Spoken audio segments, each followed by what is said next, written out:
Emancipation from capitalism, the central role of the working class. To begin to be able to outline a strategy against capitalism, we need to understand what it is and how it works. That will tell us how to approach its elimination and why that effort centers on working class struggle. We need to understand what can work and what can't, so we can avoid wasting our time chasing dead ends that may seem anti-capitalist, but don't really challenge or harm it at all.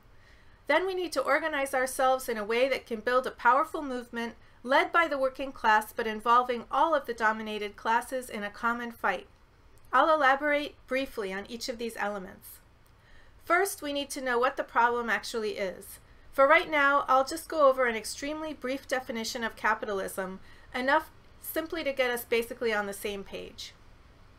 In a nutshell, it's a mode of production characterized by the accumulation of wealth by a small minority through the exploitation of labor in the production of surplus value.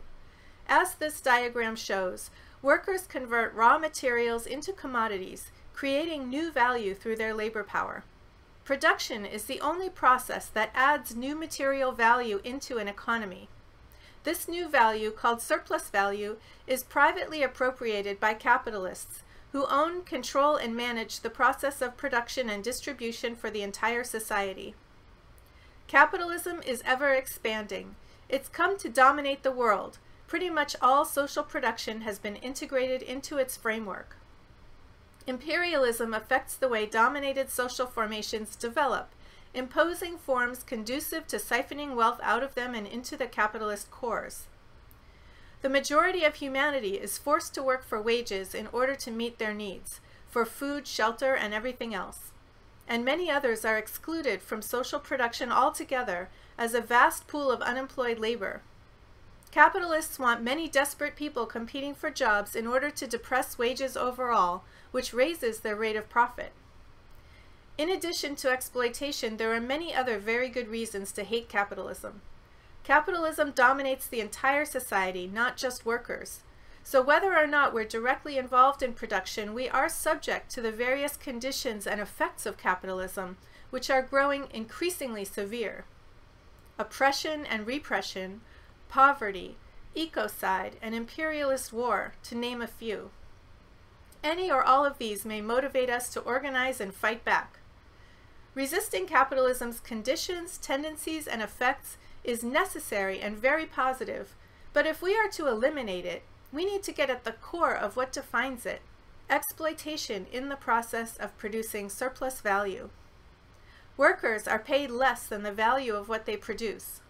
That extra amount, the surplus value taken by the capitalist, is reinvested and becomes new capital. Surplus value is capital.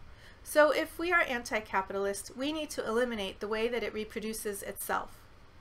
The fundamental contradiction of capitalism is capital versus labor, embodied in the antagonism between the capitalist class and the working class.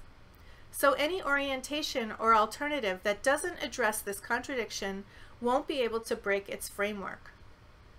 To protect their dominance and keep accumulating, the capitalists use their state apparatus, their armed forces, prisons, and political institutions. It also pushes its ideology, convincing us to accept the way things are through their schools, religions, the nuclear family, and the mass media. The main function of these apparatuses is to keep the masses disorganized, especially capital's main and fundamental enemy, the working class. As one of the two fundamentally contending classes, workers are the only ones able to challenge capitalism directly. They're the only class able to offer an alternative to it. By emancipating themselves from wage slavery, workers can free all of social production from the drive to accumulate and eliminate class divisions altogether.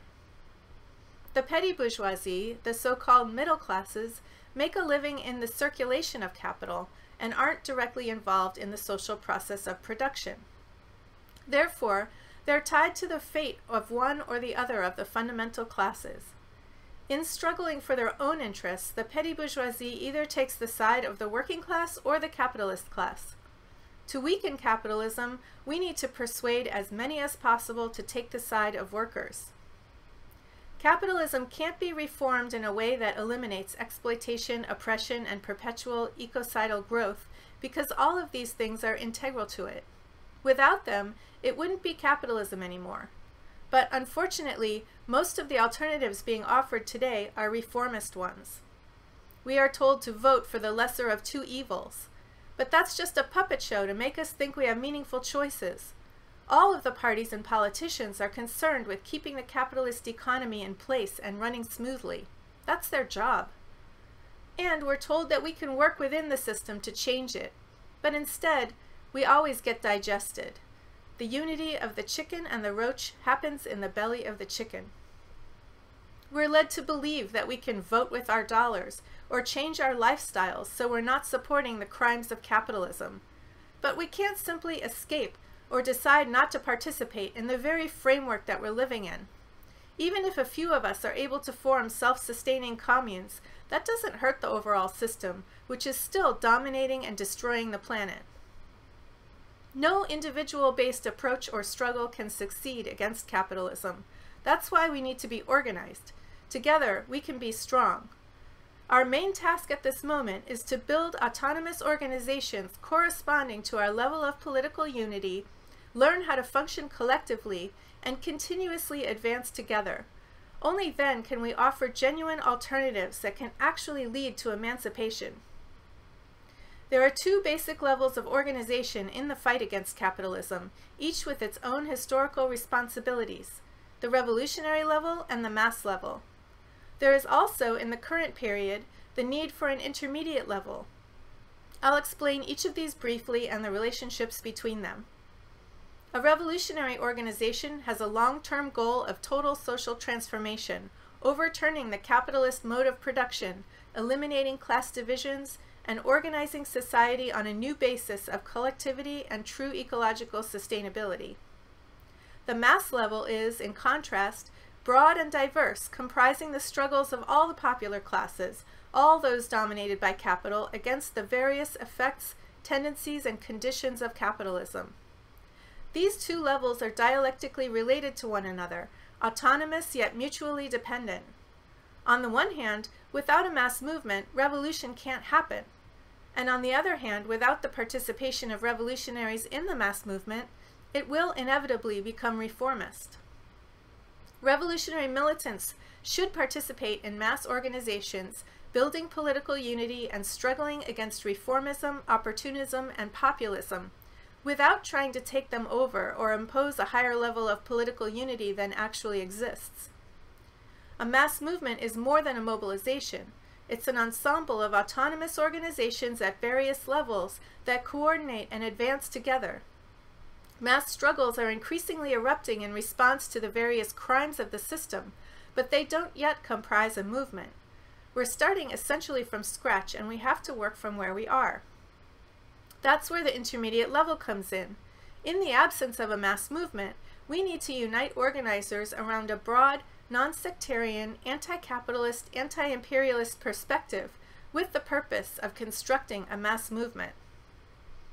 Since class struggle is at the heart of a viable strategy to defeat capitalism, each of these organizations at all levels will carry that class content and be determined by those classes. Thus, there are two kinds of intermediate level organizations, those of the working class and those of the progressive petty bourgeoisie.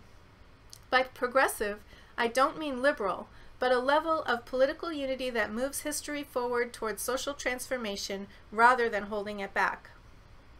The reason for separate organizations is the necessity of working class autonomy. Autonomy means that the working class constructs, controls, and self-manages its own organizations, that it is not under the leadership of any other class, and fights for its own interests. If organizing the working class is the essential core element, how can progressives who aren't workers, who are students, artists, intellectuals, professionals, service sector employees, weaken capitalism, or at least slow it down and buy us time? All resistance must be waged in alignment and not at cross purposes with working class interests. This means avoiding all the ways that capital recuperates our struggles and helping others understand and avoid them too. It means bringing the analysis to every protest, to every meeting, around every issue, that capitalism is the fundamental problem. It means finding ways to offer support and solidarity to genuine autonomous alternatives of the working class here and around the world. It means building a mass movement against imperialism. It means constantly constructing political and ideological unity, convincing as many people as possible to take up this fight, a fight that has profound implications not just for us, but for the future of humanity and the planet itself. With workers fighting capital face-to-face in the workplace, and a mass movement among all the popular classes resisting capitalism's many ghastly effects, we can coordinate and act with strategic unity to become a mighty social force, acting in concert for a common purpose. Together, under this orientation, we can overcome capital. Let's each make a commitment to join that fight. We must not be satisfied until capital is defeated.